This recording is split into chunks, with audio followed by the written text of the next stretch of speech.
Development வந்து ultimate goal வந்து அந்த ஒரு செக்ஸ் லைஃப்பை வந்து டிபெண்ட் பண்ணி தான்.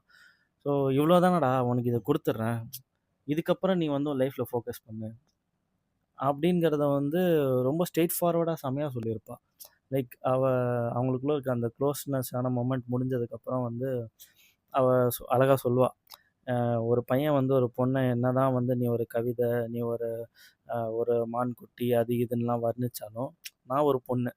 அதே மாதிரி பையனையும் வந்து நீ ஒரு அடங்காத காளை, வீரன், சூரன், நெருப்பு அப்படி இப்படின்லாம் வர்ணிச்சாலும், நீ ஒரு பையன் அவ்வளோதான். பட் இதை தாண்டி நம்ம யாருன்னு டிஃபைன் பண்ணுறது நம்ம வந்து லைஃப்பில் அச்சீவ் பண்ணுற விஷயந்தான். ஸோ உனக்குன்னு ஒரு கோல்ஸை தேடிக்கோ, எதையாவது லைஃப்பில் அச்சீவ் பண்ணு அப்படின்னு சொல்லிட்டு அவள் சொல்லுவாள். ஓகே, லைஃபோட பர்பஸ் லவ் கிடையாது. அதாவது ஒன் ஆஃப் த பாதையில் இருக்கிற ஒரு விஷயந்தான் லவ். லவ் வந்து ஆக்சுவலி இட்ஸ் அ ஃபியூவல். இது என்னன்னு கேட்டிங்கன்னா, லவ் வந்து ஒரு கெமிக்கல் ரியாக்ஷன்ஸ் தான். அது நம்ம எப்படி அதை யூஸ் பண்ணிக்கிறோம், அந்த ஃபியூவலை வந்து நம்ம எப்படி யூஸ் பண்ணிக்கிறோங்கிறது தான் லவ். அதை ஸோ உன்னோட முதல்ல லவ் மூவியோட டேஸ்ட் எப்படின்னு சொல்லு. எனக்கு தெரியும், பட் அவங்களுக்கும் தெரியட்டும். உன்னோட லவ் மூவி டேஸ்ட் சொல்லி அது மூவி என்னன்னா, லைக் இஸ்பேட் ராஜா இதர எனக்கு பிடிக்கும். அதுக்கப்புறம் நீதானே என் பொன் வசந்தம் பிடிக்கும். அப்புறம் லவ்வர் மூவி பிடிக்கும். அதுக்கப்புறம் அர்ஜுன் ரெட்டி பிடிக்கும். அந்த வரிசையில் 29ம் இடம் பெறுகிறது. ஏன் ராசா, இந்த மின்னலே இல்லைன்னா சீதாராம் அந்த படம்லாம் உங்களுக்கு லவ் மூவியே தெரியலையா?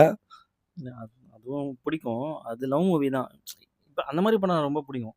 நான் என்ன சொல்கிறேன்னா, மின்னலே, சீதாராம் இந்த மாதிரி படம்லாம் வந்து பார்த்தீங்கன்னா ஒரு லவ் ஸ்டோரியை சொல்லும். ஒரு காதலன் எப்படி காதலியை அடைந்தான், அவங்களுக்குள்ள இருந்த பிரச்சனை என்ன, அவங்களோட லவ் எபிசோட்ஸ் என்னென்ன, ஸோ இந்த மாதிரி ட்ராவல் ஆகும்.